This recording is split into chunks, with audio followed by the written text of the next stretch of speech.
Hi, everyone. I'm Ashley McManus, Senior Director of Global Marketing at SmartEye. Welcome to the Human-Centric AI podcast, where each episode we feature thought leaders doing cutting-edge work in the AI space.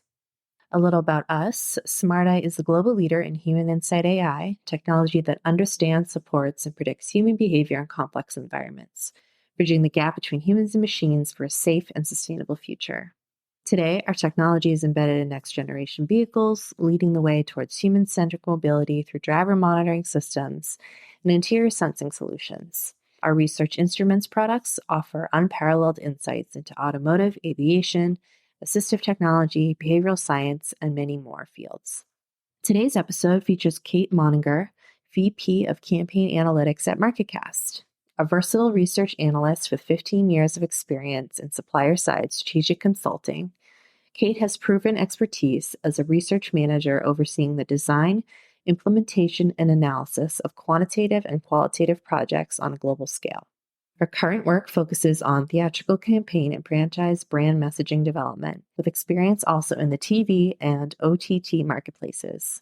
She has also conducted quant and qual research throughout North America, Europe, Asia, and the Middle East. MarketCast is a data and technology-driven research and insights firm serving CMOs and marketers at the world's top brands, media companies, tech platforms, and sports and video games organizations. The company brings together a unique mix of primary research, AI, and big data to deliver full-funnel transparency for marketers.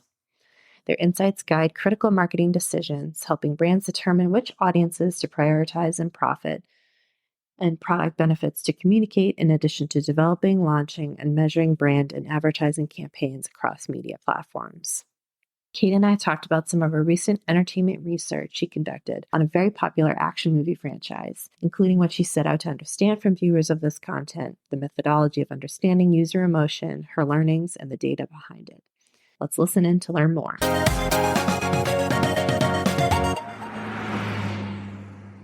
Okay. Hi, everyone. Thanks for tuning in. With me, I have Kate Moninger, VP of Campaign Analytics at MarketCast. Kate, thank you so much for making the time to speak with me today. Absolutely. It's a pleasure to be here. Great. So to start, let's talk about your background. How has your career path taken you to MarketCast, and what is your current role there? So I started my career in political research. I was a political pollster. I specialized in campaign message and strategy development, working with individual candidates, with political parties, with NGOs, sort of all over the world. In about 2013, I decided that I needed a change of pace, and I found MarketCast, which gave me the chance to kind of transition those skills and that experience that I had developed in the political world, but now I get to use it to talk about movies and TV series, which is, I don't know, it's pretty exciting. Everyone actually loves what I do now and wants to talk about it, so that's fun. I work with a huge variety of titles to help develop their campaigns and their message, but my particular area of expertise is with large franchises. I'm personally a bit of a super nerd, so it's fun to be able to take my experience on the fan side, but also integrate it with the research and the details and the professional side of things to, I don't know, merge my two worlds, I guess, and to be involved in the development of some of these titles that I feel very passionate about. Great. Yeah, I was just going to say, so for those who are unfamiliar with MarketCast, can you explain briefly what your offerings are? So MarketCast has been around for over 3 decades at this point. We started out as a kind of boutique research firm specializing in the film industry and have since developed considerably, expanding to kind of cover all sectors, not just different parts of the entertainment industry like sports and video games and things of that nature, but also looking at industries like the automotive sector, financial services, and even beyond that. We are a full service research firm, and we're very focused on fandom and brand and the intersection between those things. How can we help our clients to develop a passionate base and then move beyond it? Throughout MarketCast, we pride ourselves on how closely we work with our clients kind of throughout the life of our projects. That's particularly true for my group. My team is part of the entertainment group, and we specialize in developing trailers, commercials, and other parts of the film, the advertising campaign, typically through iterative testing of materials. We work extremely closely with our clients, kind of figuring out not just what the data is saying and what the research means, but also looking forward. How can we apply these learnings to develop these trailers, to develop these materials, to develop the campaign overall in the best way that we possibly can? How can we continue to learn from what we're seeing and put that into practice? Fabulous. So to kick us off here, I'm curious with your knowledge and your expertise, what would you say some of the biggest challenges are for those who work in the entertainment, so like movies or trailers space today? One of the biggest questions we work through with our clients is how can we capture people's attention and then maintain it? So, not just over the course of the 2.5 minute trailer or the 30-second commercial, but how can we maintain it in a way that leaves an impression and is memorable after they're finished watching the material? We have a number of different processes that we use to start to answer this question. Affectiva is one of the tools in that toolbox. But the type of iterative developmental testing that we do can really help to make sure that a campaign is always putting its best foot forward and starting to carve out a memorable, engaging experience for moviegoers that can resonate with them and that they can bring forward with them between the time when they see the trailer for the first time to when they're standing at the theater deciding what to see. Another question that we have a lot is related to this, and that is how do we differentiate our title from others like it? So others in the genre, others in the franchise, other franchises, that kind of thing. It used to be that things like special effects, CGI, the big action experience could help to answer that question. But we're really seeing that change. I've been doing this for 10 years now, and that mentality has really started to shift, particularly in recent years, kind of coming out of the pandemic. People are looking for different things. They're looking for a uniqueness that a lot of CGI just can't guarantee for them anymore. And this is even for big titles from properties that are known for things like revolutionary effects or insane tentpole action sequences. Audiences are putting pressure on films and their campaign materials to have a clear big idea that can make it feel unique and like something that they simply cannot wait to see. That if they do wait for streaming or Redbox or anything like that, that they're going to be missing out, that they're going to be spoiled. Most of the time, we see this come down to how materials are positioning characters, and really it's characters first. Then it is the main conflict that surrounds those characters, what they are confronting, what they're dealing with. That can be the main challenge, that can be the villain, but something that puts these characters into conflict and promises not necessarily a plot, but a story, a concept. And from that, then we start to get into the action effects and how those play into the elements like the conflict and the characters. That experiential side of things really needs to feel like it's part of the narrative and part of the character's journey, rather than feeling like it's the main reason for being. The story and the character should drive the action rather than the action driving the story and characters.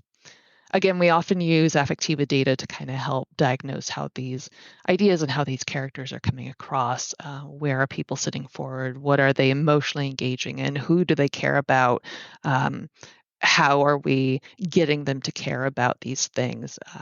And then even, how the action is playing. Are there big moments that are getting people to sit forward, that are making their jaws drop, that are really grabbing that attention and resonating with people versus things that are more like montage, CGI spectacle, stuff that is increasingly just kind of washing over people because they don't necessarily have a key foundation in it. There's not stop down moments. It's a lot of color and effects as opposed to something that's actually impacting characters, conflict, story, things that are defining for the film.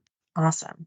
So you recently conducted some entertainment research on a very popular action movie franchise. I won't name the title, but it's similar to the likes of, Fast and Furious or Mission Impossible series.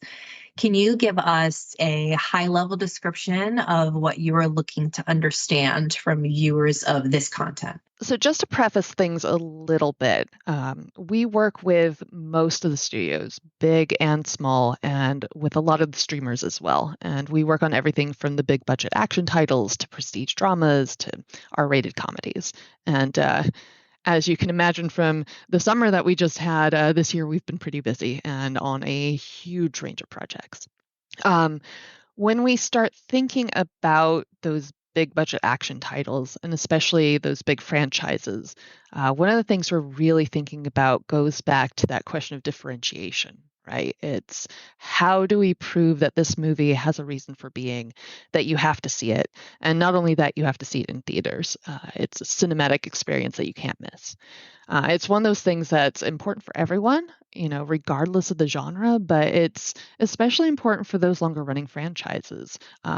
It's moviegoers need the marketing materials to answer why they should pay and go out of the house to see movie 12 when they can just catch 1 through 11 on streaming at home. So how do we prove that? A lot of it ends up coming down to balance and how the materials balance the things that are new with the things that feel more familiar.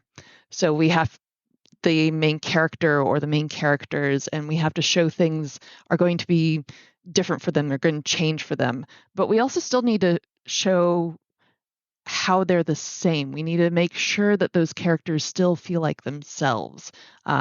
So they need to have a chance to show who they are and lean into the qualities that people love about them. If they're known for always having the quip, they need to always have the quip. If they're known for creative problem solving, we need to show some of that. If they're known for their gadgets, we need to make sure that we have gadgets there that kind of ground in that franchise and in those characters and really lean into the qualities that people love about them. Meanwhile, we also need to show that the circumstances are changing and it needs to feel like they're going to be challenged in a way that they haven't before, which needs to come from the story and the ultimate threat, that conflict, what they're confronting this time.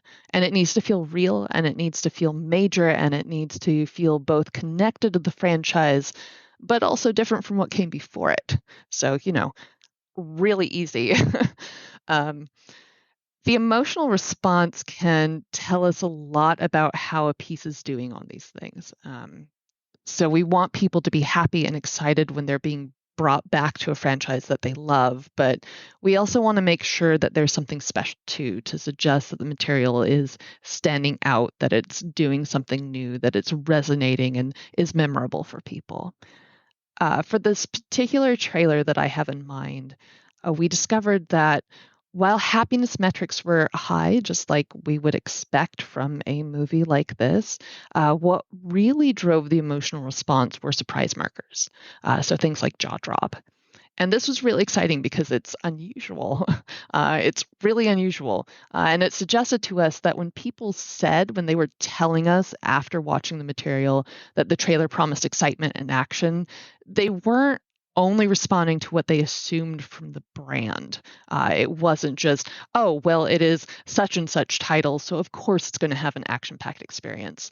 Instead, here they were actually feeling it in the moment, and the emotional response showed it. It showed that the trailer was doing exactly what it set out to by being unpredictable and keeping people on the edge of their seats throughout the running time, keeping that kind of jaw drop, wide-eyed surprise and excitement and anticipation running throughout.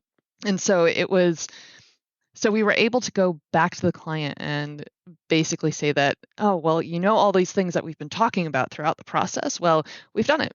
this is not only checking the boxes, but it's going beyond that. And it's really exciting when you're able to do something like that, when you're able to really see the process work and see a piece of material resonate and do exactly what you were hoping it to do. Very cool. So fascinating. So I wanted to talk a little bit about, and I think you might have touched on it a little bit, but I wanted to offer a chance for you to expand a little bit more. But the data behind the learnings, how did MarketCast work with Affectiva to get the results that you were talking about? Affectiva is built into every one of our studies.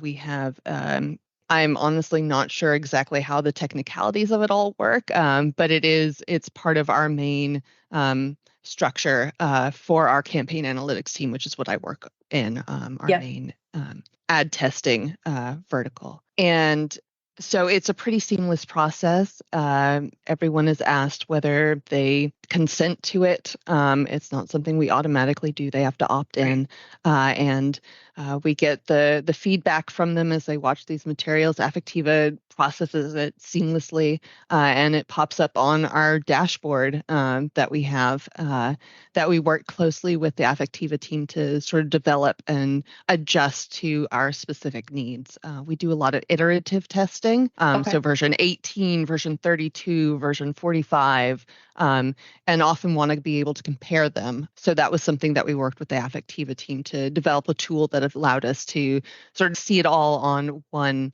chart and really be able to dig into where the nuances were, where the differences were, and compare trailers to trailers. Yeah. It's extremely easy to work with your group. It's always been a pleasure. And the data always delivers interesting findings for us. Nice.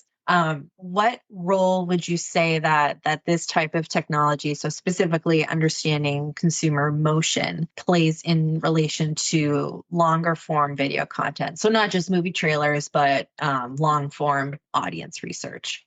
That's honestly, I'm going to be honest, not something that I can really speak to. Don't do a lot of the long form work. We do use it when we do episode testing, and we've found it to be very valuable, particularly for like pilot testing and identifying characters that people care about, storylines that people are engaging with. If there's points where attention starts to drop off, that's kind of how we've used it in the past. But it's not something that I touch daily. Yeah, that's fair. And I get this next question. I think you headed into a little bit, but I wanted you to comment on our partnership. So, for example, what do you like about working with Affectiva? What are your thoughts on working with the team here? Anything addition you would add to your prior comment? I think the accessibility of the team and the engagement of the team is phenomenal. The willingness of everyone to work with us in creating what we need to create and answering the questions that we need to answer, making sure that we have the tools to be able to do that. Not a lot of vendors, in my experience, go to quite the length that Affectiva team has done, which has been a pleasure to work with. I think the accessibility, the ability to also take the data and speak to people who live and breathe this stuff every day and ask questions like, this is what we're seeing, this is how we're interpreting it. Does that align with your expertise on the subject? Does this fit with that? So kind of having a gut check as well is very valuable. And we certainly have used it on occasion. Yes, that's great. That's great. So, we've covered a lot of ground today, but I'm curious, based on your work, if you had one takeaway for the audience listening, based on what we talked about, what would you like to tell them? I think one of the key things that we find over and over, particularly thinking about the playability of a trailer, and getting the emotional reactions that you want to get, leaving the impact that you want to leave. It's important to not ignore character. Characters really matter. People want to hear from your main character. They like to hear voices entering in with I statements and showing that there is a lead that's going to take them through the story is incredibly important. And I think don't be afraid to slow down. I think there's a lot of tendency to want to throw everything in and show all the goods, and not show all the goods, of course, but to make sure that it feels like it's always moving. It's really rapid, and people are looking for breathing space. That helps your big moments stand out more. It goes back into the montage thing that I mentioned earlier. When there's a lot of inundating people, they don't know what to take away from it. So really carving out those specific moments, taking a breath, not being afraid to lead up to something is really beneficial. And again, it helps those moments sing. It helps the story land better. It helps those characters stand out, and really contributes to a sense of uniqueness and connectedness to the material that just throwing a whole bunch at people just doesn't do. Yeah, absolutely. Totally makes sense.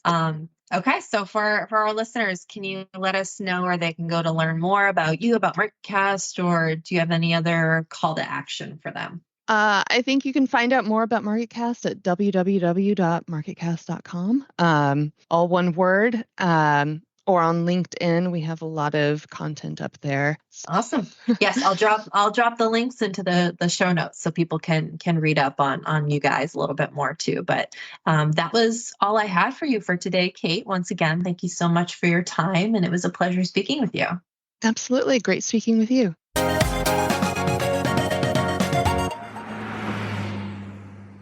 I loved learning about the insights from Kate's research, and especially how entertainment companies can use this sometimes unexpected data to create more compelling trailers. I hope you enjoyed today's episode. Don't forget to subscribe to the Human Centric AI podcast on iTunes, Google Play, Stitcher, or wherever you get your podcasts for new episodes.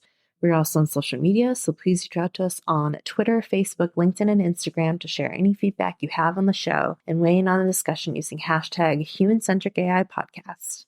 Don't forget to rate us and comment with your feedback to help make the podcast more discoverable for others. Until next time, thanks for listening.